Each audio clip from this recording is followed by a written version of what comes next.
El cielo sigue poniéndose más negro y los tambores de guerra siguen sonando. Al menos eso dicen las dos partes. El expansionista insiste en que está listo para llevarse esos territorios. Los que exigen su derecho al retorno también dicen que primero muertos porque levantarán las armas ante el invasor. En medio de este fuego que podría reventar la zona, el líder de Irán lanza una carta de apoyo. ¿Qué dice? ¿Por qué lo hace? Preguntemos. Soy Roberto Lamadrid y esto que es suyo detrás de la razón.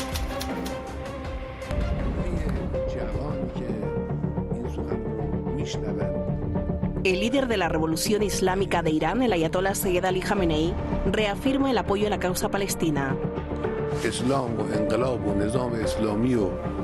Como antes la República Islámica de Irán, de acuerdo con los deberes religiosos y humanitarios y con base en los valiosos principios de la Revolución Islámica, no escatimará ningún esfuerzo para apoyar al pueblo oprimido de Palestina, defender sus derechos y también luchar contra el falso y usurpador régimen sionista. Esta es la respuesta del líder de Irán a Ismail Haniyeh, líder de Hamas, el movimiento de resistencia islámica de Palestina. El líder de Irán aplaudió la resistencia palestina frente a los complots de Estados Unidos y al régimen israelí. Además aseguró que Tel Aviv ha sufrido derrotas.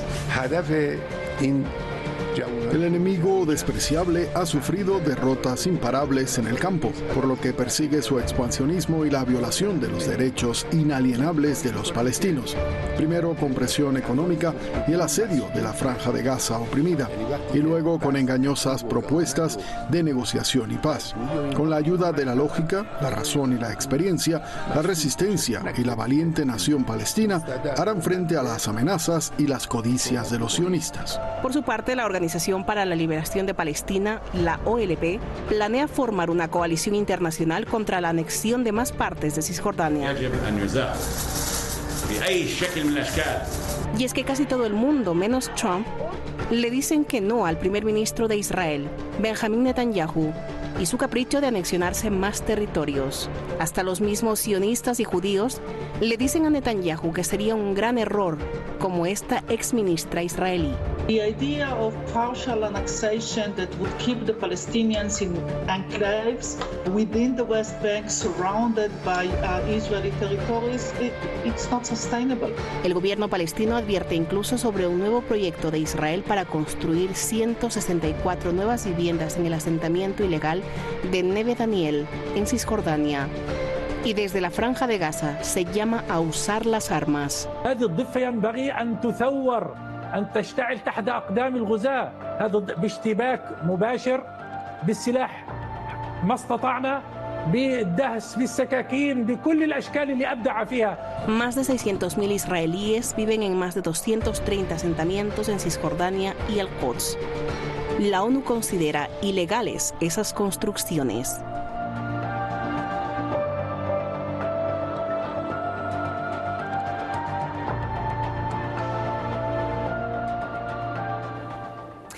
Pues ahí está el documento y vamos directamente al debate. Muchísimas gracias a usted.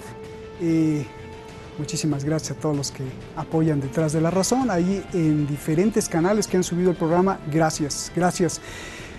Él es presidente de CAI Center. CAI Center es un valioso think tank de investigación que incluso ha asesorado a Bruselas, a la Unión Europea, siempre ahí con lo más nuevo del acontecer del mundo. Está en Durango. Muchísimas gracias, Adrián Celaya, un abrazo.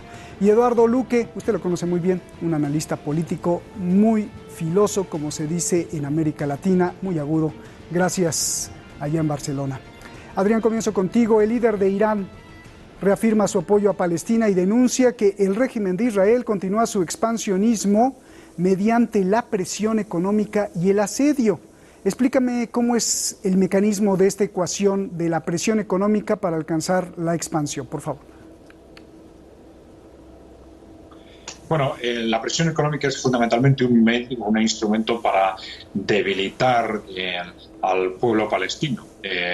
la expansión es una estrategia doble, independientemente, digamos, del marco político, geopolítico en el que se mueve. Es una estrategia doble en la que, por un lado, se van realizando emplazamientos nuevos de colonos, de etnia judía, y por el contrario se va presionando progresivamente a los palestinos, tanto desde un punto de vista territorial como desde un punto de vista económico, para debilitar sus posiciones, disminuir su capacidad de resistencia y facilitar este proceso progresivo de avance de la ocupación. Sin embargo, el contexto actual parece que va más allá de la estricta presión económica y se está pensando en una ocupación rápida y digamos, casi diría yo, de un día para otro, de estos territorios con los que el gobierno de Israel pretende hacerse. Con lo cual, evidentemente ese impacto de debilitamiento de los gobiernos de Hamás o de la Autoridad Nacional Palestina, tendrían un impacto anterior, pero difícilmente los podemos relacionar con este movimiento de muy corto plazo que parece que pretende ser esta ocupación, ¿no? Como un fast track.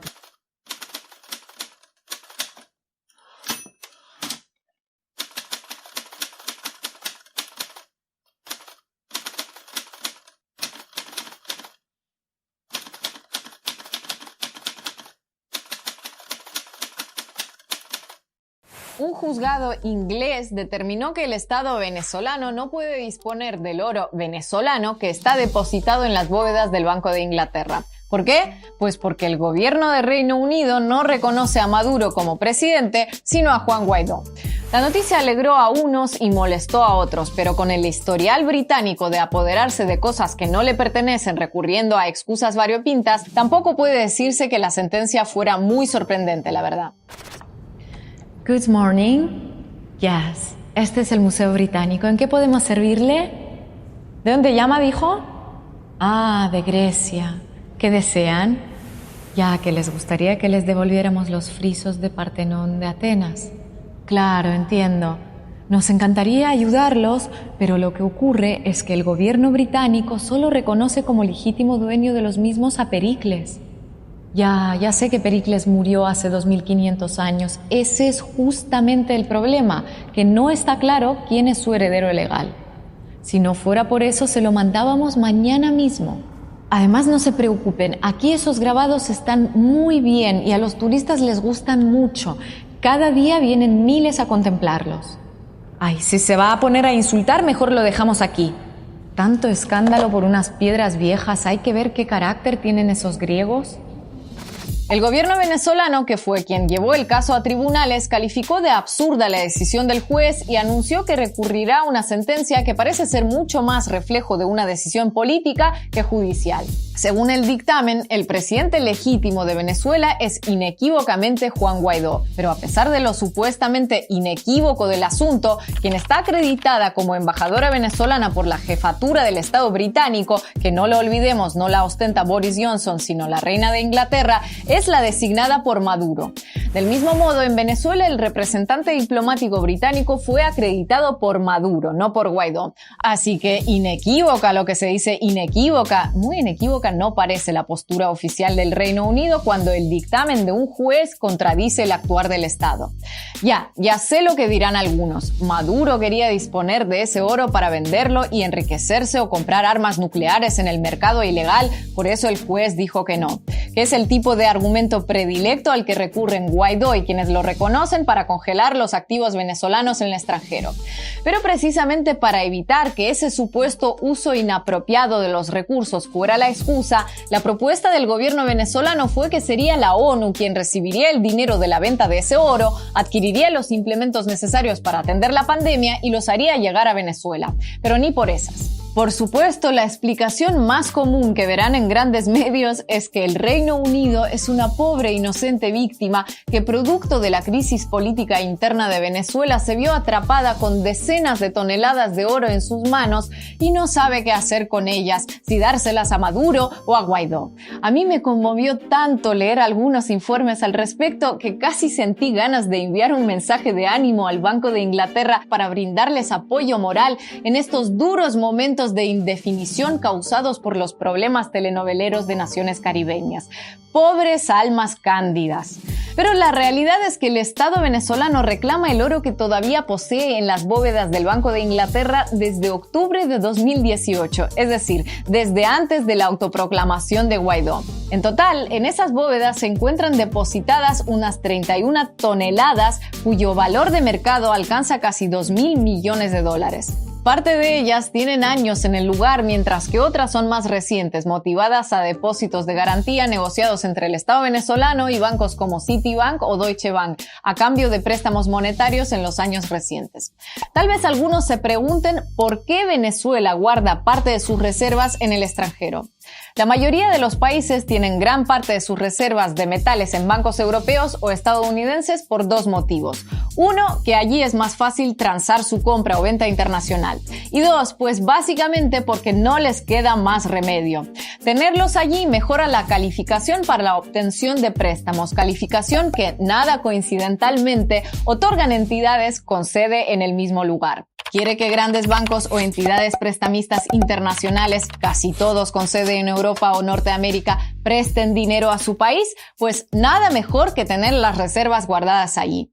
¿Prefiere tener sus propias reservas en su propio país por lo que pudiera pasar? Entonces, ninguno de los grandes prestamistas le dará un crédito por un valor mínimamente elevado.